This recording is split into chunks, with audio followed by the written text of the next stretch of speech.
আমরা ভারতকে শায়েস্তা করেছি।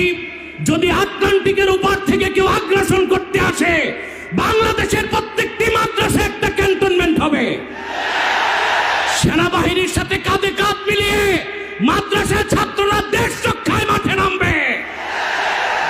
আগ্রাসী শক্তিকে বলে দিচ্ছি, আমার দেশের সবুজ লাল পতাকার দিকে যে চোখ তুলবে তার চোখ উপড়ে দেওয়া হবে।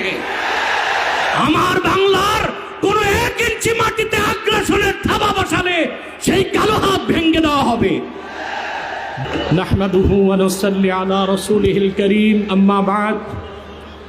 হেফাজত ইসলাম বাংলাদেশ কর্তৃক আয়োজিত আজকের মহাসম্মেলনের সম্মানিত সভাপতি হাজারাত উলামায়ে কেরাম, বাংলাদেশের বিভিন্ন প্রান্ত থেকে আজকের এই মহাসম্মেলনে আগত প্রতিটি মুমিন মুসলমানকে আমার হৃদয় নিংড়ানো ভালোবাসা, শুভেচ্ছা এবং অভিনন্দন।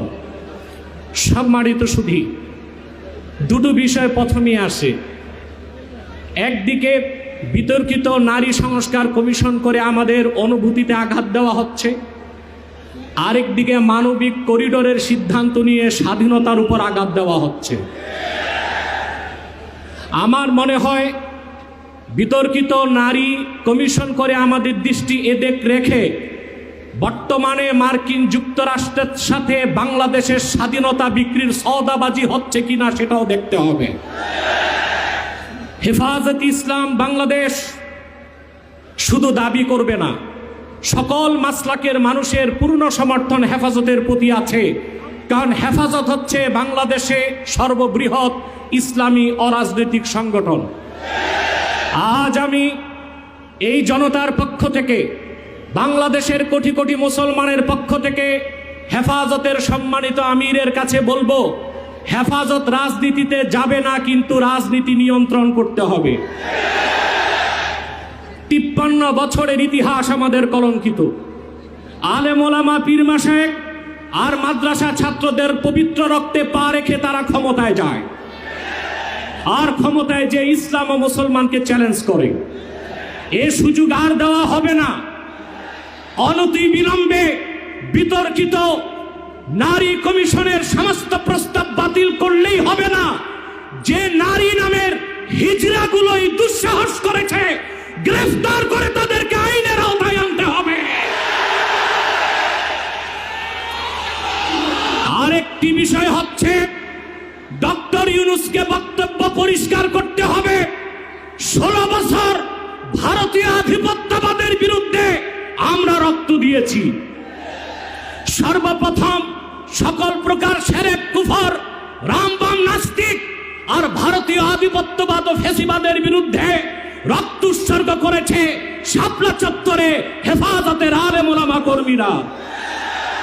সেই আন্দোলনের আগ্নেয়গিরিতে 5ই আগস্ট ছাত্র জনতা আগুন ধরিয়েছে শুধু। অতএব আলেম ওলামাকে বাদ দিয়ে কোনো সিদ্ধান্ত মেনে নেওয়া হবে না। ডক্টর ইউনূস সাহেব পরিষ্কার করুন, মানবিক করিডোরের নামে বাংলাদেশকে ইন্দো প্যাসিফিক অঞ্চলে যুদ্ধের দিকে ঠেলে দিবেন না। আমরা ভারতকে শায়েস্তা করেছি। যদি আটলান্টিকের উপর থেকে কেউ আগ্রাসন করতে আসে, বাংলাদেশের প্রত্যেকটি মাদ্রাসায় একটা ক্যান্টনমেন্ট হবে। সেনাবাহিনীর সাথে কাঁধে কাঁধ মিলিয়ে মাদ্রাসার ছাত্ররা দেশ রক্ষায় মাঠে নামবে। আগ্রাসী শক্তিকে বলে দিচ্ছি, আমার দেশের সবুজ লাল পতাকার দিকে যে চোখ তুলবে তার চোখ উপড়ে দেওয়া হবে। আমার বাংলার কোন 1 ইঞ্চি মাটিতে আগ্রাসনের থাবা বসালে সেই কালো হাত ভেঙে দেওয়া হবে। বিদায় লগ্নে আরো 3টি দাবি আমাদের পক্ষ থেকে। ব্লাসফেমি আইন করতে হবে, freedom of expression, freedom of speech. বাক স্বাধীনতার নামে ইসলাম বিরোধিতা যেই করবে তাকে আইনের আওতায় আনতে হবে। আমার দেশে অসংখ্য আলেম ওলামা, নিরীহ মানুষকে জঙ্গি তকমা দিয়ে কারাগারে রাখা হয়েছে। যদি বাবর সাহেব মুক্তি পায়, তাহলে যে সমস্ত আলেম ওলামা জঙ্গির মামলায় ভিতরে, তারা কেন মুক্তি পাবে না? তাদের মুক্তির আগে সংস্কার না, নির্বাচন হতে দেওয়া হবে না বাংলাদেশে।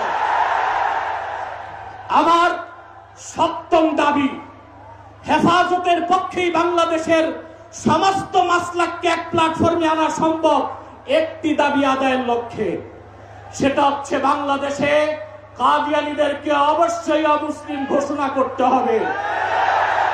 হেফাজত যদি ডাক দেয়, তাহরিকে খাতমে নবুয়্বত সহ সারা বাংলাদেশের মাসলাক আসবে।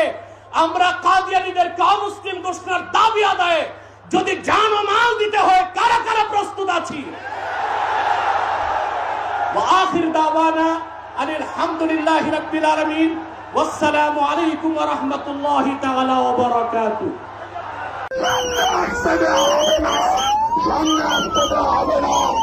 জাতীয় বন্ধুগণ, হেফাজতে ইসলাম বাংলাদেশ অতীতের মতো